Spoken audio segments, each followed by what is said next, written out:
बाहर के कौन से तप की बात बताई, कौन सा आइमिल बताया, कौन से उपवास बताए, कौन से कुछ क्या बताए। इच्छा का रोधन करना, इसका नाम व्यवहार तप है। अब इच्छाएं कितनी है? अनंत इच्छा है। क्या खाली भूख खाने की ही इच्छा है? चारों प्रकार की संज्ञाएं, आहार संज्ञा, भय संज्ञा, मैथुन संज्ञा, परिग्रह संज्ञा अनादिकाल से जीव पर पड़ी हुई है। इन चारों संज्ञाओं का साथ में निषेध, यानी अपने जितनी भी संज्ञाएं पड़ी हुई है उनको निकालने का पुरुषार्थ करना था, प्रयास करना था।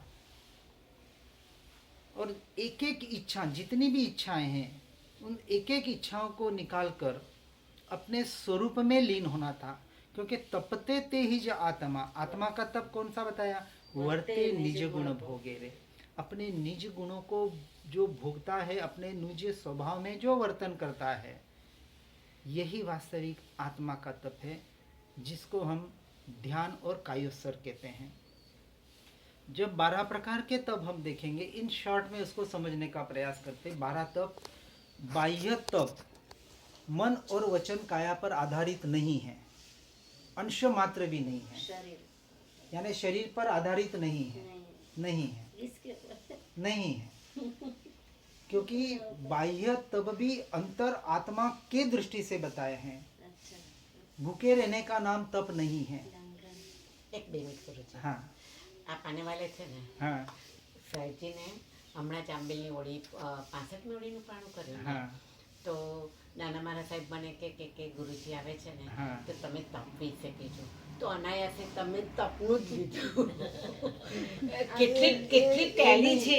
એમ નહીં, આ બધી પ્રકૃતિ એની વ્યવસ્થા કરે છે. હા? એની પ્રકૃતિ વ્યવસ્થા કરે છે. ખૂબ વધારે પડતું તપ, આખી જિંદગી તપ નહીં, શીખો એમ જ થઈ ગયું છે કે એને ના નથી પાડી. એ તપ એટલે પેલા કહ્યું કે વ્યવહારનો જે આપણે કરી રહ્યા છે એનો નિષેધ નથી, પણ આપણે એમાં જે ધર્મની સ્થાપના કરી છે, એટલે આપણી માન્યતા કે હું ધર્મ કરી રહ્યો છું અને એનાથી મારે સંવર અને નિર્જરા થશે, આ માન્યતાને નીકાળવા માટે આ બધું બતાવ્યો છે. આપણે 12 તપની પરિભાષા સમજીએ શોર્ટમાં. એટલે 12ના તપનો અંશ માત્ર પણ નિષેધ નથી. અમે પણ બધા કરતા હોઈએ છીએ.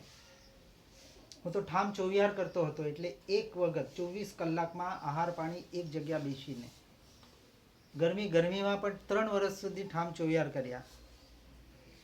એટલે એનો નિષેધ નથી, પણ એનો લક્ષ્ય શું હોવો જોઈએ એ લક્ષ્યને આપણે ટોટલી ભૂલી ગયા છે અને એ તપને જ સંવર અને નિર્જરા માની દીધી. આ આપણી ભૂલ છે.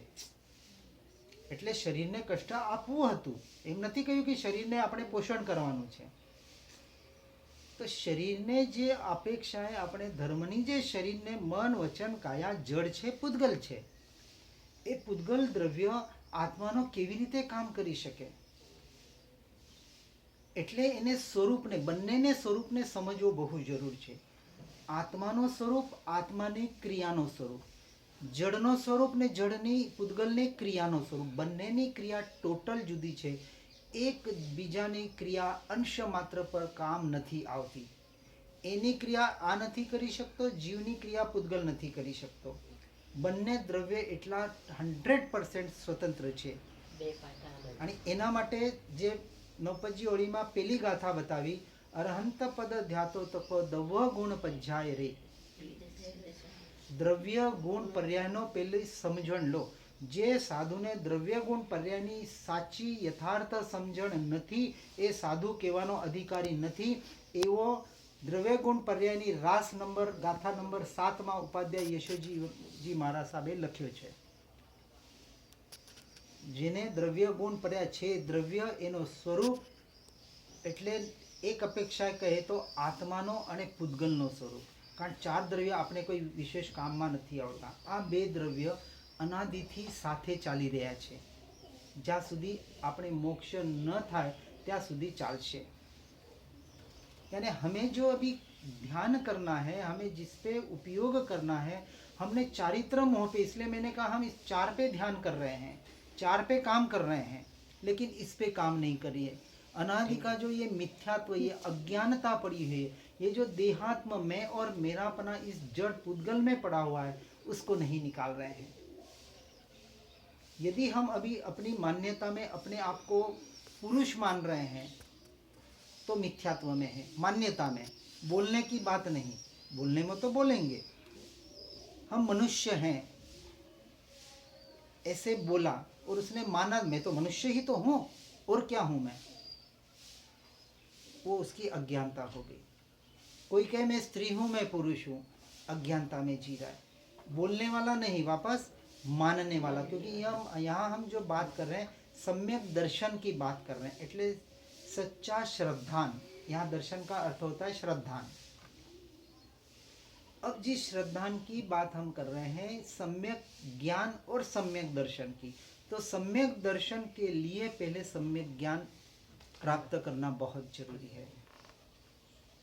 ज्ञान की बात नहीं बताई, सम्यक ज्ञान की, यथार्थ ज्ञान, परमार्थ ज्ञान। शास्त्रों के ज्ञान से, गुरु के ज्ञान के, सदगुरु के ज्ञान से ज्ञान स्वभावी आत्मा को जब तक नहीं जाना तब तक उसने सम्यक ज्ञान को प्राप्त नहीं किया है। तो निमित्त देवगुरु शास्त्र बने, परंतु जब तक उसके द्वारा अपने ज्ञान स्वभावी आत्मा की पहचान नहीं करता है, उसमें श्रद्धान नहीं करता है, तब तक वो उस सम्यक दर्शन का अधिकारी नहीं बनता है। अब जिसने अपने स्वरूप को जान लिया, मैं ज्ञान स्वभावी आत्मा ही हूँ, वो सिर्फ और सिर्फ पहले पुरुषार्थ अपने ज्ञान स्वभाव में रहने के लिए करेगा। अब जो 12 तप का प्ररूपण बताया, जो निर्जरा का काम करता है, उसके पहले ये संवर की क्रिया होती है।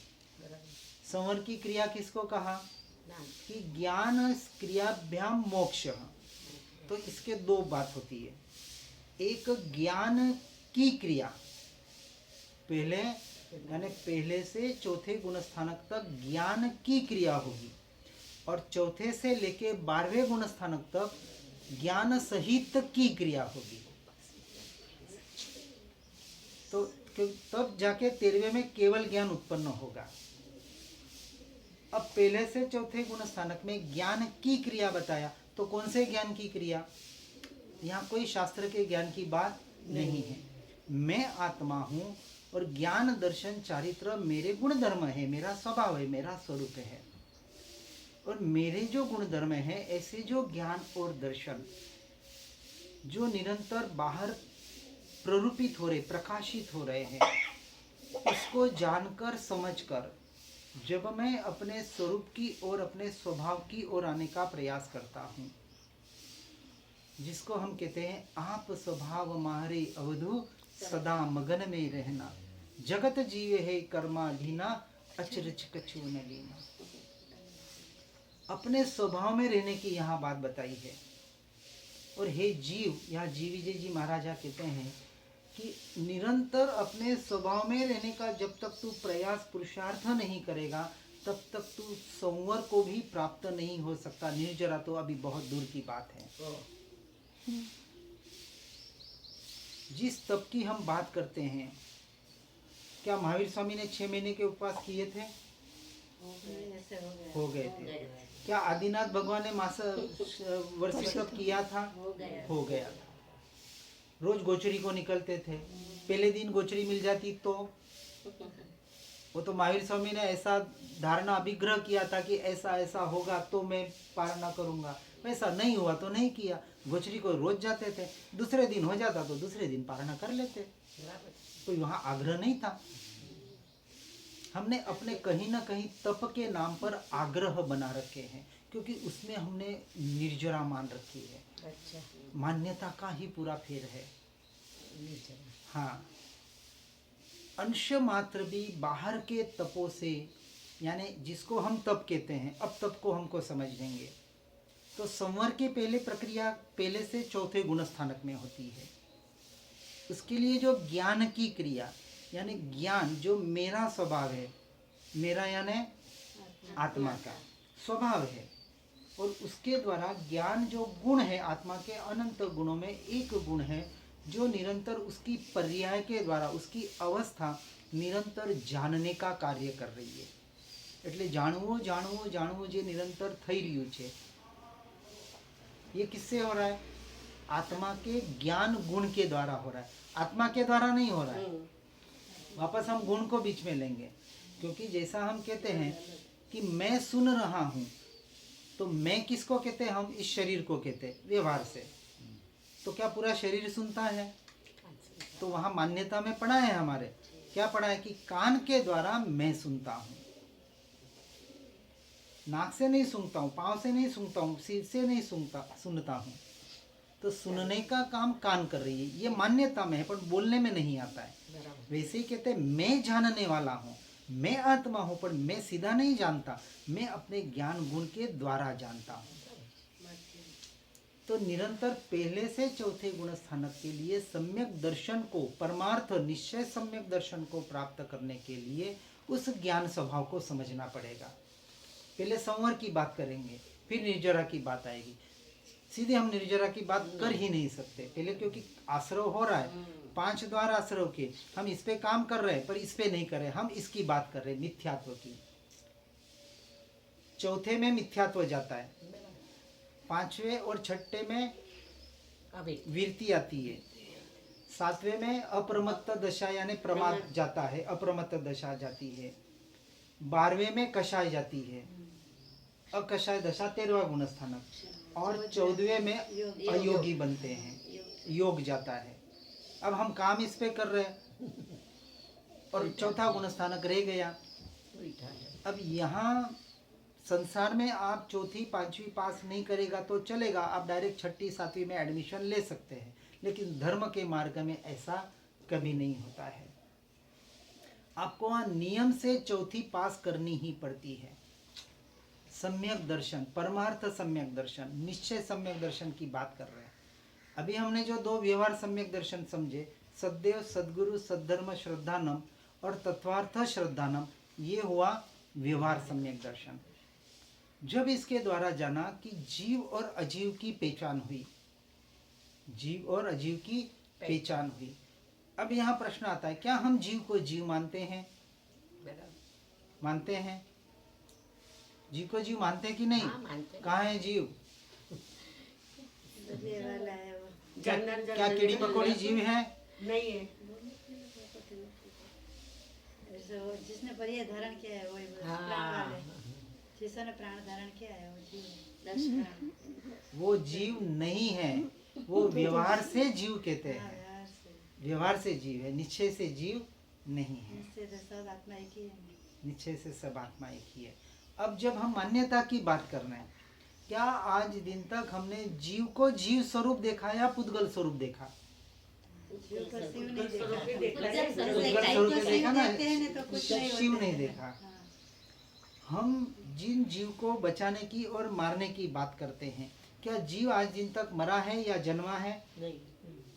अब थोड़ी हम परमार्थ की बात करेंगे। व्यवहार तो सब जनरली सबको पता होता है, हम नहीं कहते कि मारना है या बचाना है, उसकी बात नहीं हो रही है।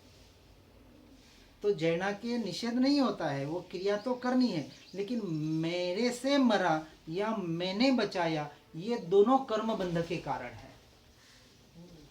बचाया वो कैसे? पुण्य, ऐसे पुण्य दे। हाँ, जीव मरता है अपने आयुष्य कर्म की वजह से मरता है, और बचता भी है उसके आयुष्य कर्म के उदय से बचता है। न कोई उसे बचा सकता है और न कोई उसे मार सकता है। ये व्यवहार का कथन। तो व्यवहार में बोलते हैं ना स्वक्रम और निरुक्रम आयुष्य। हाँ, तो ये सारा जितना भी कथन किया गया है आगम में, सारा व्यवहार का कथन है, निश्चय में कुछ भी नहीं है। तो स्वक्रम ने हमने मारा होगा तो ही मरता है नहीं, तो भी नहीं मरता है। उसका आयुष्य कर्म पूरा होना हो तो ही मरेगा। एक चोर, एक डाकू किसी व्यक्ति के पेट में चूरा भोग के उसको मार देता है, क्या वो मरता है या बच भी सकता है? बच भी सकता। क्यों बचता है? फिर आयुष्य होता है तो बच सकता है। बच सकता है ना। और एक डॉक्टर किसी को बचाने का प्रयास करता है फिर भी मर जाता है, क्यों होता है ऐसा? मतलब आयुष्य खत्म हो गया। आयुष्य उसका बस उसका उतना ही लिखा था आयुष्य। तो आयुष्य कर्म की वजह से न डॉक्टर उसे बचा सकता है, न चोर उसे मार सकता है। किसी की ताकत नहीं है किसी को मार सके और बचा सके। परमात्मा की भी नहीं है, यदि ऐसा होता तो महावीर स्वामी ने एक क्षण अपना आगे पीछे क्यों नहीं किया? वो तो प्रत्यक्ष परमात्मा थे ना। सीधी सी बातें हैं, लेकिन फिर भी हमने सिर्फ हमारे धर्म ग्रंथों से कुछ पढ़ के सुन के हमारी मान्यताएं बनाई हैं जो अज्ञान दशा को ही प्रकट करते हैं। हमने भी सब पहले यही सुना था। 2010 तक सब इन बातों को ही मान रहे थे, क्योंकि इस व्यवहार में ही चल रहे थे। उद्यान कर लिए, ओलिया कर ली, सब कुछ कर लिया, लेकिन निश्चय क्या है, तत्व क्या है, पता ही नहीं। तत्व जो शब्द है उस शब्द का ही अर्थ है तत्व, जो जैसा है वैसा मानना, इसका नाम तत्व। तो जीव को जीव और जड़ को पुद्गल क्या हमने माना है? अब अपने पे बात करें, अब बाहर की टोटल बात छोड़नी है। हम कहते हैं सब भूल जाओ, सब शास्त्रों को भूल जाओ, सब क्रिया को भूल जाओ, यहाँ प्रत्यक्ष देखो। पूरा हमारा ये शरीर, ये आत्मा, ये पूरा प्रयोगशाला है, और ये मनुष्य जन्म उसके लिए, ये प्रयोग करने के लिए ये मनुष्य देह मिली है। यानी प्रयोग करने के लिए, यानी इसको कष्ट देने के लिए नहीं, अपनी पहचान करने के लिए, प्रयोगों के द्वारा अभेद दर्शन, अपनी आत्मा की अभेद दर्शन, अभेद दर्शन, आत्मा का दर्शन, जिसको हम निश्चय सम्यक दर्शन कहते वो हैं। रिसर्च करना है। आत्मा की अनुभूति का रिसर्च करना है। ये स्वयं के साइंटिस्ट, हमको स्वयं को बनना है, और दूसरा कोई बन भी नहीं सकता, कर भी नहीं सकता। और ये पूरा मार्ग वितरागता का मार्ग, पूरा का पूरा संशोधन इसमें पूरा बताया है कि आप इसका कैसे संशोधन कर सकते हैं। आचार्य कुंद देव ने समयसार ग्रंथ में संवर अधिकार में पूरा भेद विज्ञान की महिमा गाई है। अनादि काल से जीव ने अपना इस जड़ से, पुद्गल से भेद ही नहीं किया। हम जो 12 प्रकार की भावनाएं करते हैं, उसमें चौथी भावना अन्यत्व भावना, और चौथी भावना एकत्व भावना, और पांचवी अन्यत्व भावना। अब इन दो भावना का क्या मतलब होता है? ईगो होना,